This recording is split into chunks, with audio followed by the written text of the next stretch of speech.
again. Welcome to our preview of Arkansas's road trip to Ben Hill Griffin Stadium to face the Florida Gators in Gainesville. You can check this out at 11 Central on ESPN2. Florida is about a 6-point favorite. Over-under is around 49 as we do this on Sunday night. Arkansas had a week off after just an abysmal performance in a homecoming loss to Mississippi State. Meanwhile, Florida played Georgia in Jacksonville and was waxed after looking pretty good coming into that one. So this is a game, Blayne, where both teams certainly would like a rebound performance. Yeah, and Florida at moments, there was moments in the game where they did look good against Georgia. They had a great opening drive. They finished the game, relatively strong there with a couple of drives at the end. But it was that big gap in the middle that was the problem, and they weren't able to be consistent enough in some of the things they like to do offensively. They got taken out of their game plan by Georgia, as happens a little bit, and Arkansas, according to Sam Pittman, has been practicing stuff and totally threw the game plan out the window at different times this year offensively, is what he kind of alluded to in a press conference. So what does that Arkansas offense and offensive line and the scheme and everything look like under Kenny Guyton as the new OC? It's going to be fun to see that one and see how KJ Jefferson, you got to just feel for him, a big SEC road game here for them. They got to win out, I believe, to be bowl eligible. So looking forward to seeing this matchup. Yeah, you alluded to new offensive coordinator. Of course, if you're an Arkansas fan or an SEC fan, you know that Sam Pittman threw Dan Enos out the window. So be interested to see what this looks like in a week one with a new offensive coordinator in the sense of week one being the first week without Dan Enos. The Razorbacks averaging 25.5 points a game, which seems like a miracle given some of these numbers. Arkansas averaging 4.7 yards a play. That is hands down the worst in the league. Gators giving up 6 yards a snap, which is higher than I would have thought, and 23 points a game. Look, Arkansas just cannot protect. It cannot run the ball, and it couldn't pass the ball last time out with KJ Jefferson. A lot of disgust in terms of, I guess, route running, route combinations, those kind of things. Offense looked disjointed the last time out. Again, coordinator been fired. I'm interested to see if the Razorbacks can get on track under new management here. Yeah, you alluded to not being able to protect. They've allowed 31 sacks this year. They're throwing for under 200 yards a game. So if you're going to be a team that gives up sacks, well, it's because you believe in your drop back and you're able to go down and push it a little bit, Chris. And they haven't been able to do that. They can't get a whole lot of separation at times at receiver. The offensive line has been porous. They haven't been able to 2.93 yards per carry, including sacks, of course. But anytime your net average is under 3, that is not good.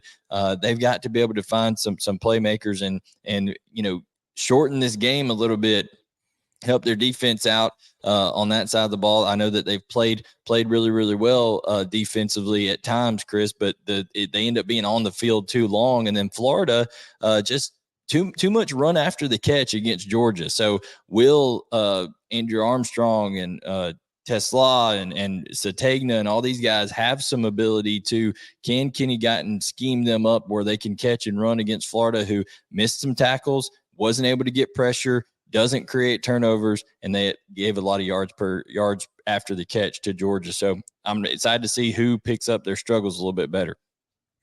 The last of the major pro sports leagues has kicked off this week. BetOnline is your top spot for all your NBA action. Now, I don't know why you'd watch the NBA right now when you've got all this great SEC football action, but some people do.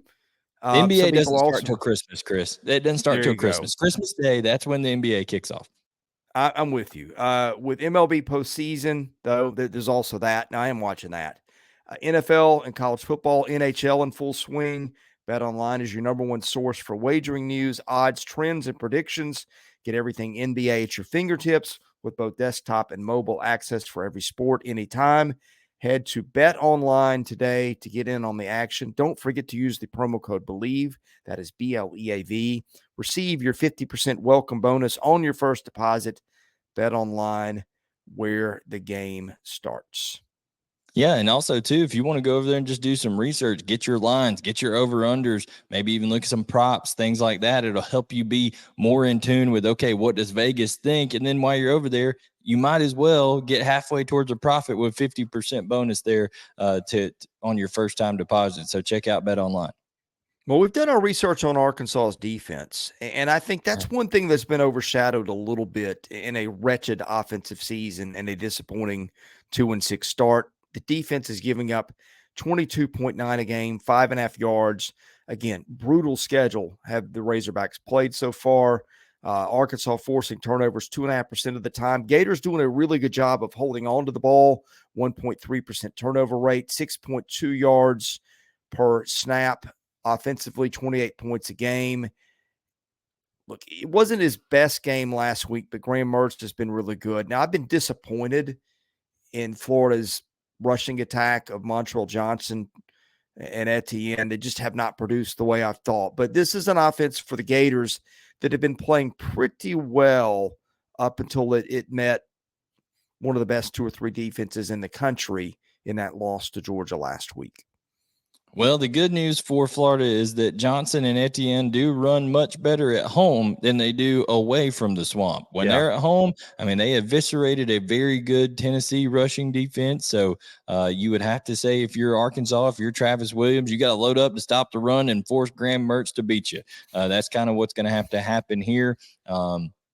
Take them out of their rhythm. Listen, you got to give, I think, even with all the craziness and also adding on top of it how bad Arkansas has been offensively, Chris, I think Travis Williams should be considered for the Broyles Award. I really do. I mean, when you think about how much better Arkansas has been, they were 101st in the country scoring defense last year. They're 50th right now. With what they're doing. So, I mean, that's a dramatic jump up, especially with your offense being dreadful. Like I said, they got Landon Jackson over there. They get after the quarterback a little bit. They're able to get some pressure. They're doing pretty well in terms of their yards per play and their rushing, their total yards allowed per game.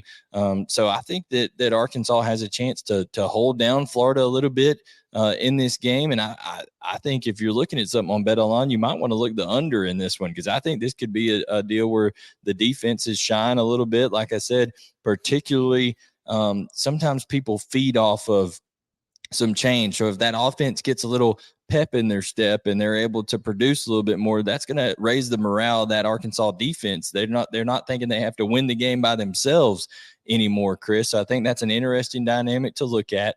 And I just think that you're going to have to see Graham Mertz continue to, play efficient, but also they're going to have to connect on some deep shots that they haven't recently here. And I think those deep shots will be helped out, like you mentioned, if they can run the football better, which, like I said, they have at home.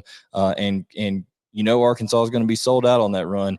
Can they get Eugene Wilson, Andy Jean, some of those guys? Can they hit those playmakers down the field against Arkansas? All right, we've said the Gators are 6-point home favorites. Man, computers, I'm shocked at how all over the place we see some of these late in the year. Get this, okay? It goes from anywhere from SP Plus having the Gators as an 8-point home favorite. FPI's got Florida as a 2-point home favorite. Team Rankings has Florida as a 1-point home favorite. Jeff Sagrin's got Arkansas as a 2-point road favorite. I don't know what's up with that. It's basically a 10-point swing between those 4 computers. But look, here's what matters. Under Billy Napier, Florida's been pretty bad away from home and pretty good at home. Florida's at home. I don't trust Arkansas to score. I'll take the Gators here. Yeah, I'm excited to see the matchup, and I failed to mention Florida's biggest playmaker on offense. I'm excited to see the matchup between Dwight McGlothern, who's a lockdown corner, versus Ricky Pearsall over there. I think that's going to be a fun one to watch. Like I said, can Landon Jackson and company get to Graham Mertz, force him to get rid of the ball a little bit earlier than he wants to? Lots of interesting matchups back and forth here. Like I said, all year, home field matters a lot. The Swamp is an unbelievable environment for the Gators. It's an early kick. Could that be a factor here? Sometimes the home team is is a little sleepy on some of those, and the away team, they're already up out of their bed anyway, so they got to get rolling. I think it's going to be close. I think you're going to see some inspired play from Arkansas offensively, because that tends to be what happened when you change coordinators, get a little jolt in the arm. But ultimately, I think Florida is a team that has more weapons to hit on the offensive side, and I think they eventually do hit those. They'll probably run the ball better than they have in the last couple of games. Give me Florida to win, but I think it's going to be close, maybe a field goal game in this one by the end. We've had fun doing these. We do these every week. We also recap games every night, or after Saturday night, that is, after these things are over. Best way to know about that, hit the subscribe button, enable your notifications, and hit the like button. That helps us out. Chris, I'm Chris Lee of Southeastern 14. He's Blayne Gilmer. All right, Blayne, finish this out. Presented by Bet Online.